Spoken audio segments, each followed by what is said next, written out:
सांगमाने आपण माने बहुत भल भाव जानिथिबे आजिकालीर लोक माने ना केबे काहाकू साहाय्य करते ना सब बल पाई समस्तिंकर पछकू टाणिबा बा समस्तंकर गोड़ टाणिबा को आजिकालीर लोक माननकू बहुत भल लगी थाए। लोक माने केबे साहाय्य करने को कौन पाई भल पाएंतिनी कौन पाई से माने एमती करती जड़े जदि किसी करने को चाहूए ना से माने ताको करई दियंती नाही जदि ता मनरे विश्वास भरोसा थाए ना कि से किछि करि परिबो से किछि पारिबो हेले लोक माने ताको एमिति व्यवहार करि थांती ना से मनरु भांगी पड़ी थाए।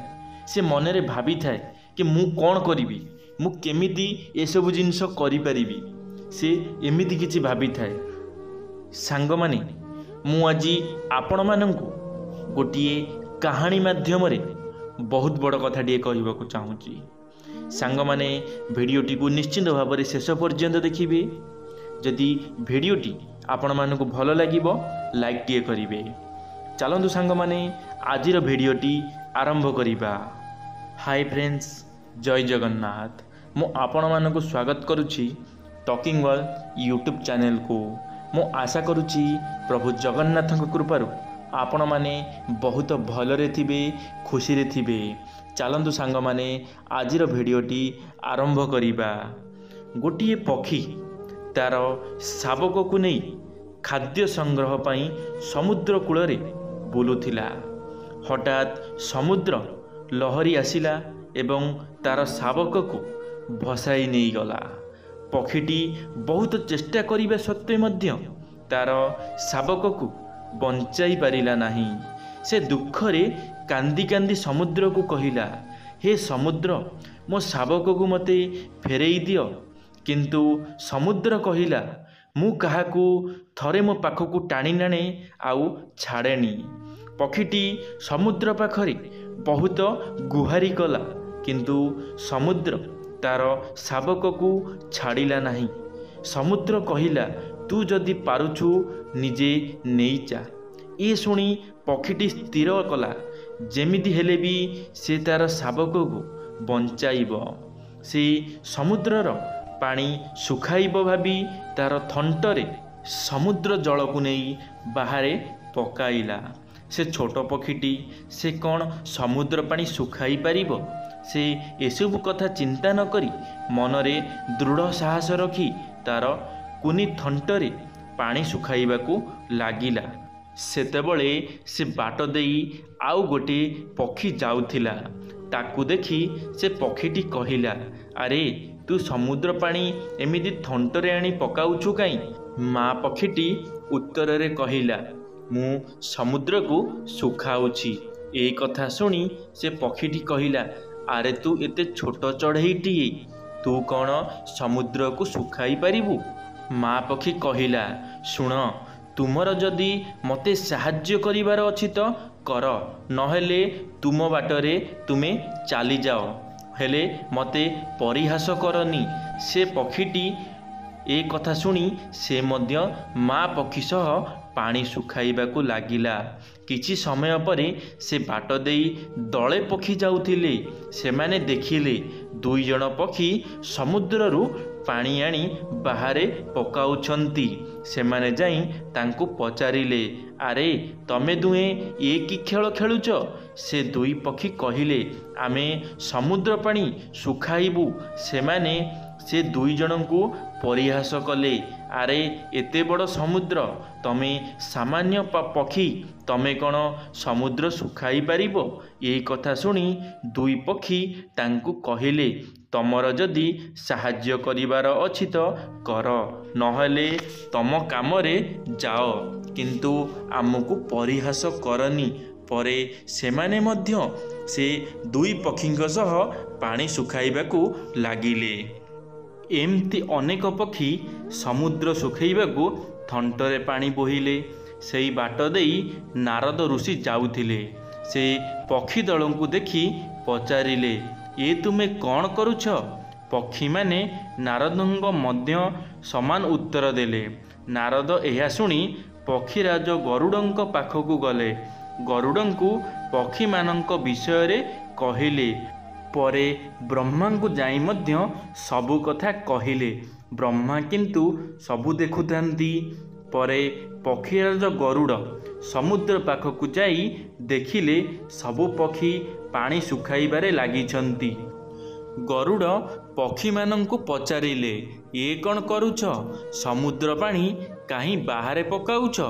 ପକ୍ଷୀଗଣ ଗରୁଡ଼ଙ୍କୁ ବି କହିଲେ, ଆମେ ସମୁଦ୍ର ପାଣି ଶୁଖାଇବୁ ଆଉ ଆମ ଶାବକକୁ ରକ୍ଷା କରିବୁ। ଏହା ଶୁଣି ଗରୁଡ଼ କହିଲେ, ତମେମାନେ ଛୋଟ ଛୋଟ ପକ୍ଷୀ, ତମେ କ'ଣ ସମୁଦ୍ର ଶୁଖାଇ ପାରିବ? ପକ୍ଷୀଗଣ ଗରୁଡ଼ଙ୍କୁ ମଧ୍ୟ କହିଲେ, ଆପଣଙ୍କର ଯଦି ଆମକୁ ସାହାଯ୍ୟ କରିବାର ଅଛି ତ କରନ୍ତୁ, ନହେଲେ ଆପଣ ଆପଣଙ୍କର କାମରେ ଯାଆନ୍ତୁ, ଆମକୁ ଆମ କାର୍ଯ୍ୟରୁ ରୋକନ୍ତୁ ନାହିଁ। ଶେଷରେ ବ୍ରହ୍ମା ସେଠାକୁ ଯାଇ ପକ୍ଷୀମାନଙ୍କୁ ପଚାରିବାରୁ ସେମାନେ ବ୍ରହ୍ମାଙ୍କୁ ମଧ୍ୟ ସମାନ କଥା କହିଲେ।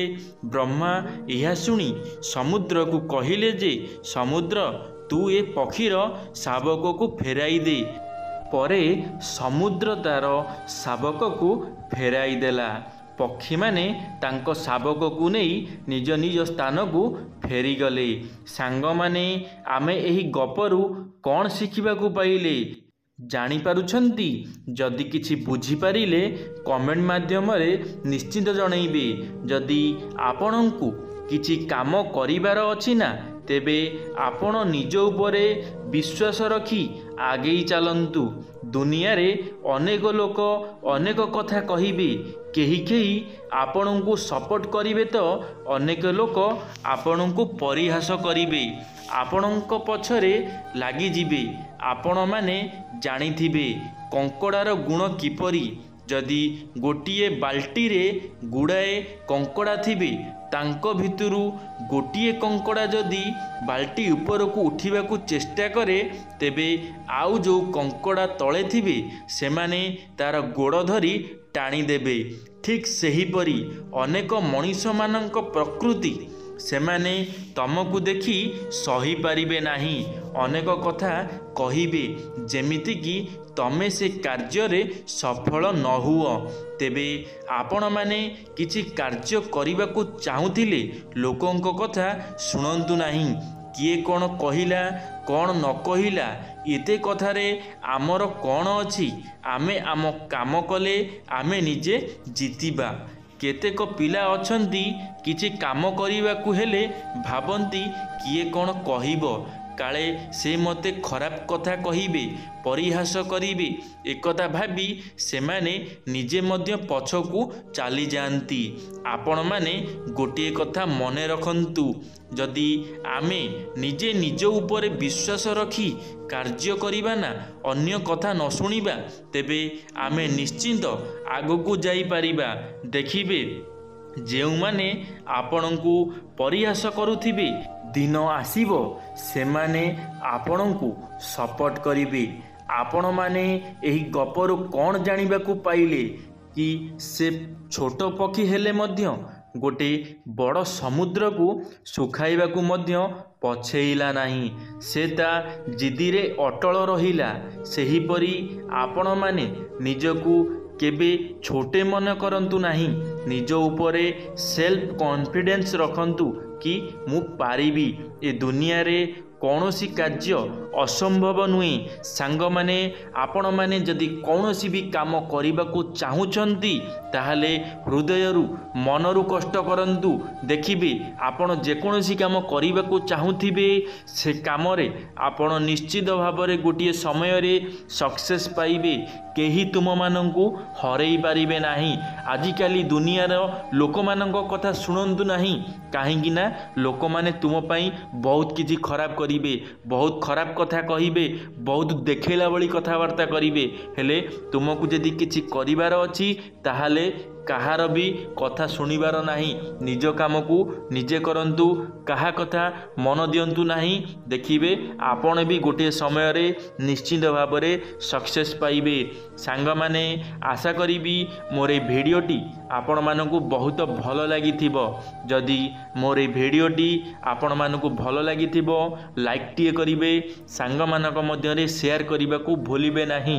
ଯଦି ଆପଣମାନେ ଆମ ଟକିଂ ୱାର୍ଲ୍ଡ ୟୁଟ୍ୟୁବ୍ ଚ୍ୟାନେଲରେ ପ୍ରଥମ ଥର ପାଇଁ ଆମ ଟକିଂ ୱାର୍ଲ୍ଡ ୟୁଟ୍ୟୁବ୍ ଚ୍ୟାନେଲକୁ ସବସ୍କ୍ରାଇବ୍ କରି ବେଲ୍ ଆଇକନ୍କୁ ଅଲ୍ରେ କ୍ଲିକ୍ କରିବେ।